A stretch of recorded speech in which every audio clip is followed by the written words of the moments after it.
What is going on, guys? Welcome back to another metal casting video. You guys been asking me to do some copper pour, so today is your lucky day. But unfortunately it is raining outside, or it is going to rain. It's super cloudy. So on my way out to the garage, I saw some deer out front and some other wildlife outside. So I figured, you know what, let me get a video of this because I think it's super cool. Today I'm going to be melting down some copper that I got out of a radiator. I have quite a bit of it, and let me tell you something, it is super difficult to remove it from the aluminum fins surrounding the copper. Before I start making up the sand mold for today's cast, I'm just going to load the copper into the furnace and get that started.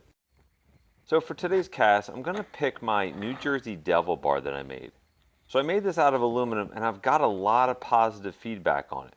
So let's make it in copper. For today's video, instead of using dry sand for lost foam casting, I'm actually going to be using green sand, as well as a casting flask to make this copper piece. If you're not familiar with green sand is just called green sand because it has water in it. It's not actually green. Green sand is created by having really fine sand and bentonite clay powder added to that sand, and then adding a little bit of water to it until the sand is able to hold its shape without falling apart. So I'm not going to be doing a voiceover for the entire video. If you have any questions on what I'm doing, don't hesitate to ask it in the comments.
Hey guys, it's me. I'm back again. So I unfortunately did not have enough copper for this pour.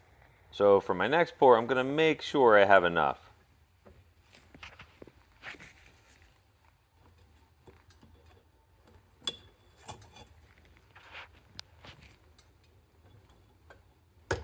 So I put together 2 more molds, 1 more flask, and 1 open pour mold. I don't really like open pour molds, but I really like the look of the copper as it's flowing into the mold. So while I wait for the copper to melt down for the next pour, I'm going to open up this one and see how this one looks. It really doesn't look too bad. The entire thing didn't come out finished, but I might actually keep it. I'll decide that later. So let's get to the next pour.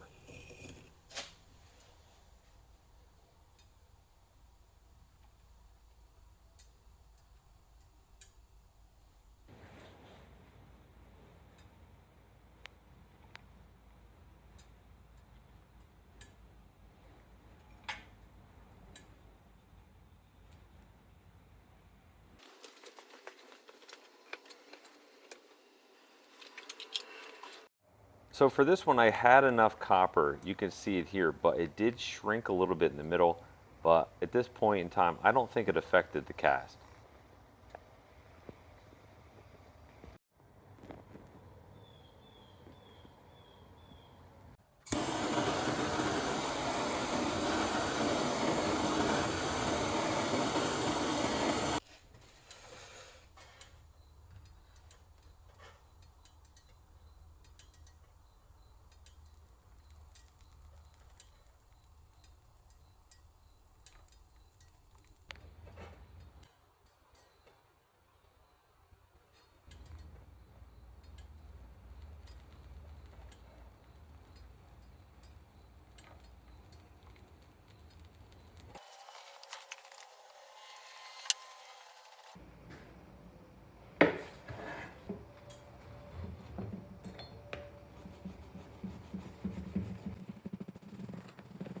And now you guys will see why I don't like to do open pour molds, because they look horrible.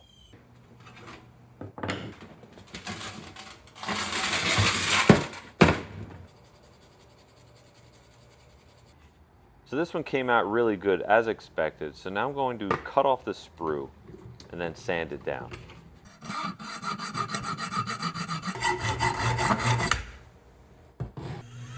I really like using my lathe to sand my metalwork down. It's actually a lot better than a drill press or a handheld drill. Just use the lathe with a jaw chuck and add your drill attachment to it where you can have interchangeable sanding discs.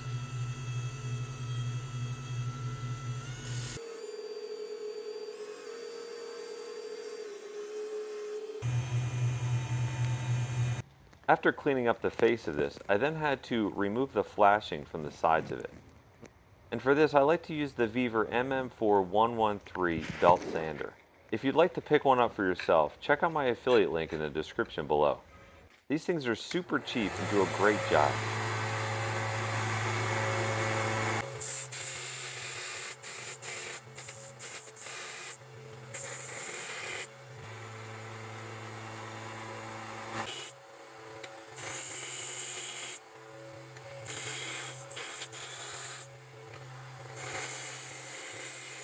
Alright guys, here are my 3 copper casts for today.